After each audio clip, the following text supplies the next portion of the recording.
Assalamualaikum warahmatullahi wabarakatuh. Salam dan bahagia. Kami dari kelompok 1 mata kuliah Ilmu Pengetahuan Sosial Terpadu. Di sini kami akan melakukan presentasi dengan materi berjudul Hakikat, Ciri-ciri, Prinsip Pembelajaran Ilmu Pengetahuan Sosial. Sebelum melakukan presentasi, kami akan memperkenalkan anggota kelompok terlebih dahulu. Yang pertama ada Genoveva Firnatyanan dengan NIM 201701514. Kedua, Agustina Bara dengan NIM 20200150095. Ketiga, Desi Fitriani Koirunisa dengan NIM 20200150345. Keempat, Galih Adi Pangestu dengan NIM 20200150101. Dan yang terakhir, saya sendiri Anggoro Joko Prasetyo dengan NIM 20200151009. A. Pembelajaran terpadu. A. Pengertian pembelajaran terpadu. Ada beberapa pengertian dari pembelajaran terpadu yang dikemukakan oleh beberapa orang pakar pembelajaran terpadu, di antaranya 1. Menurut Cohen dan Mannion pada tahun 1992 dan Brand pada tahun 1991, terdapat 3 kemungkinan variasi pembelajaran terpadu yang berkenaan dengan pendidikan yang dilaksanakan dalam suasana pendidikan progresif, yaitu kurikulum terpadu atau integrated curriculum, hari terpadu integrated day, dan pembelajaran terpadu integrated learning. Kedua, menurut Prabowo pada tahun 2000 halaman 2, pembelajaran terpadu adalah suatu proses pembelajaran dengan melibatkan atau mengkaitkan berbagai bidang studi.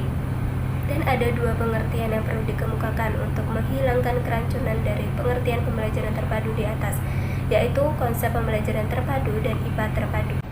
Kesimpulan dari beberapa pengertian di atas adalah pendekatan belajar mengajar seperti ini diharapkan akan dapat memberikan pengalaman yang bermakna kepada anak didik kita. Arti bermakna di sini dikarenakan dalam pembelajaran terpadu diharapkan anak akan memperoleh pemahaman terhadap konsep-konsep yang mereka pelajari dengan melalui pengalaman langsung dan menghubungkannya dengan konsep lain yang sudah mereka pahami. B. Ciri-ciri pembelajaran terpadu. Hilda Carli dan Margareta pada tahun 2002 halaman 15 mengemukakan beberapa ciri pembelajaran terpadu, yaitu sebagai berikut. Yang pertama, holistik. Suatu proses yang menjadi pusat perhatian dalam pembelajaran terpadu dikaji dari beberapa bidang studi sekaligus untuk memahami suatu fenomena dari segala sisi. Lalu yang kedua, bermakna. Keterkaitan antara konsep-konsep lain akan menambah kebermaknaan konsep yang dipelajari dan diharapkan anak mampu menerapkan perolehan belajarnya untuk memecahkan masalah-masalah nyata di dalam kehidupannya. Lalu yang ketiga, aktif. Pembelajaran terpadu dikembangkan melalui pendekatan discovery inquiry. Peserta didik terlibat secara aktif dalam proses pembelajaran yang secara tidak langsung dapat memotivasi anak untuk belajar. B. Hakikat pembelajaran ilmu pengetahuan sosial terpadu. Pembelajaran ilmu pengetahuan sosial pada hakikatnya merupakan suatu pendekatan pembelajaran yang memungkinkan peserta didik baik secara individual maupun kelompok aktif mencari, menggali, dan menemukan konsep serta prinsip serta holistik dan autentik. Pembelajaran terpadu pada hakikatnya merupakan suatu pendekatan pembelajaran yang memungkinkan peserta didik baik secara individual maupun kelompok aktif mencari, menggali, dan menemukan konsep serta prinsip secara holistik dan autentik. Dikbud tahun 1996 halaman 3. Melalui pembelajaran terpadu, peserta didik dapat memperoleh pengalaman langsung sehingga dapat menambah kekuatan untuk menerima, menyimpan, dan memproduktif kesan-kesan tentang hal-hal yang dipelajarinya.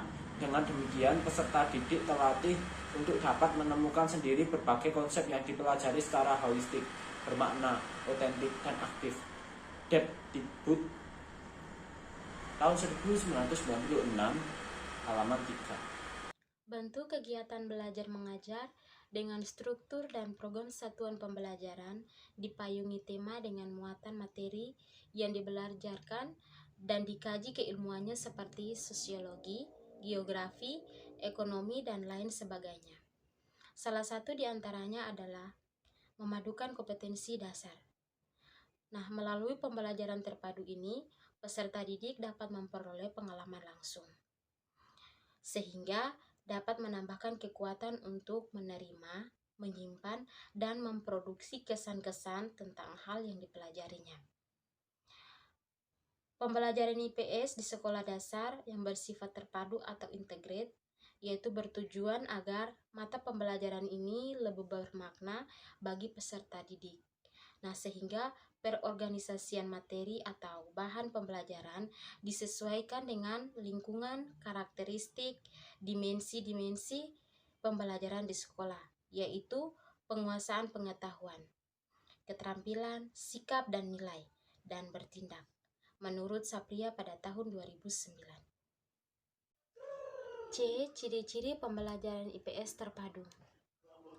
Ilmu pengetahuan sosial merupakan keterpaduan dari unsur-unsur geografi, sejarah, ekonomi, dan sosiologi, kompetensi inti dan kompetensi dasar IPS, yaitu berasal dari struktur keilmuan geografi, sejarah, ekonomi, dan psikologi yang dikemas sedemikian rupa.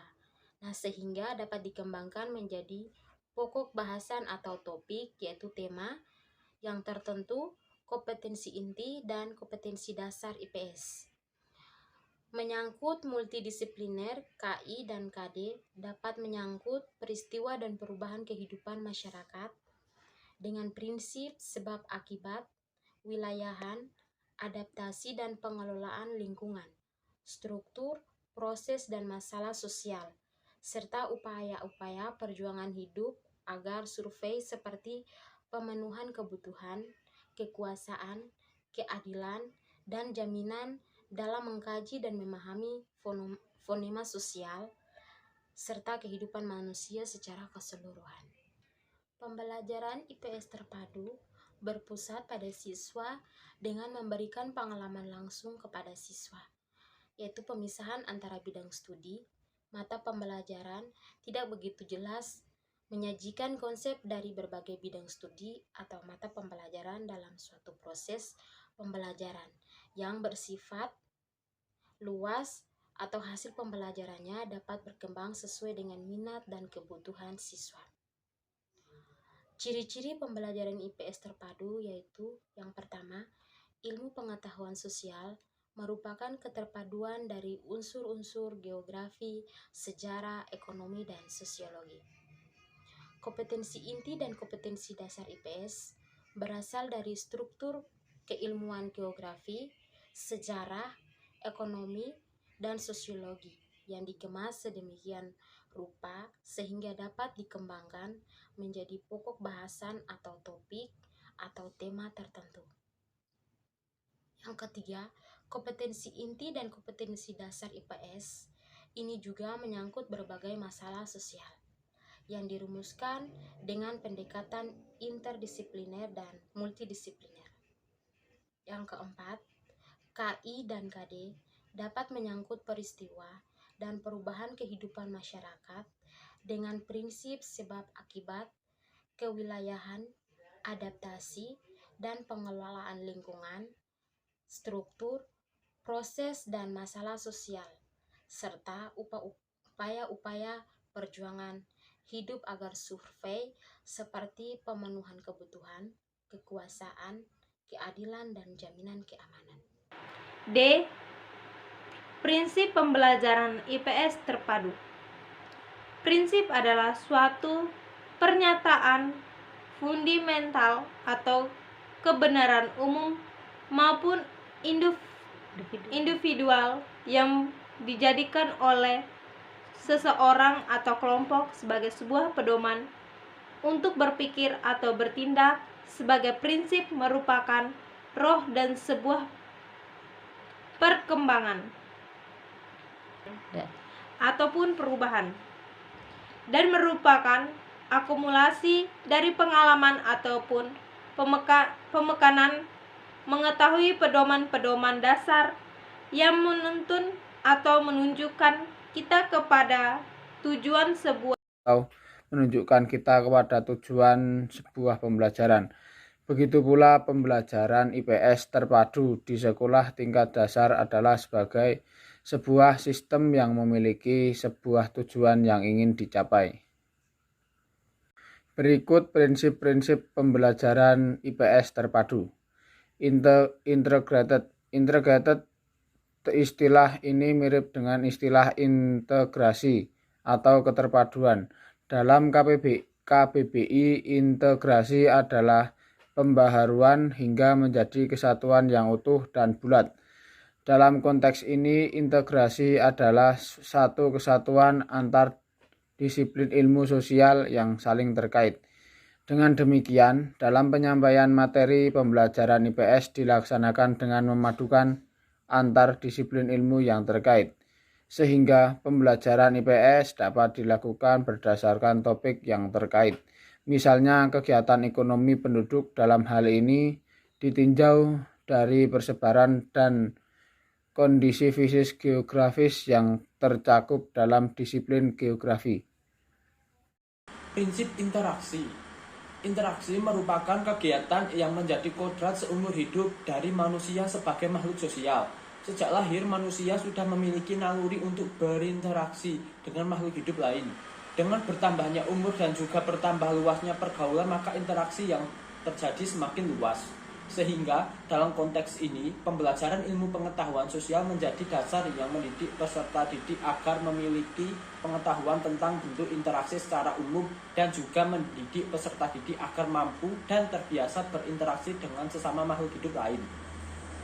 Karena manusia sebagai makhluk sosial ingin hidup berkelompok dan konsekuensinya saling membutuhkan, saling bekerja sama dalam melakukan pekerjaan, saling kerjasama dalam pemecahan masalah sosial, dan untuk memenuhi kebutuhan hidup bersama.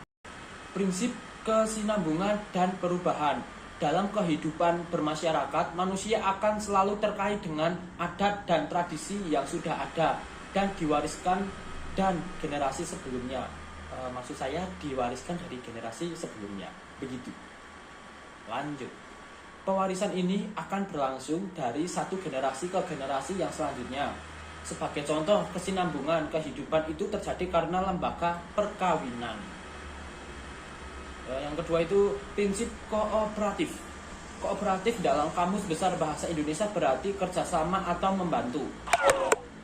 Dalam pembelajaran kita mengenal cooperative learning, yaitu sistem pembelajaran yang memberi kesempatan pada peserta didik untuk saling berinteraksi dan bekerja sama dengan peserta didik lain. Dalam cooperative learning ada struktur dorongan atau tugas yang bersifat kooperatif, sehingga kemungkinan peserta didik untuk berinteraksi secara terbuka dan hubungan yang bersifat interdependensi efektif di antara anggota kelompok. Dalam pembelajaran ilmu pengetahuan sosial, siswa dilatih memahami hubungan sosial secara langsung dalam proses pembelajaran, dan pendidik dapat menggunakan sistem atau strategi cooperative learning ini sebagai salah satu pembelajaran langsung dalam proses pembelajaran. Sekian dari kelompok 1 presentasi ini. Apabila dalam menyampaikan ada tutur kata yang kurang berkenan di hati teman-teman dan ibu dosen dan semuanya, kami mengucapkan mohon maaf yang setulus-tulusnya. Kami akhiri. Wabillahi taufiq wal hidayah. Wassalamualaikum warahmatullahi wabarakatuh.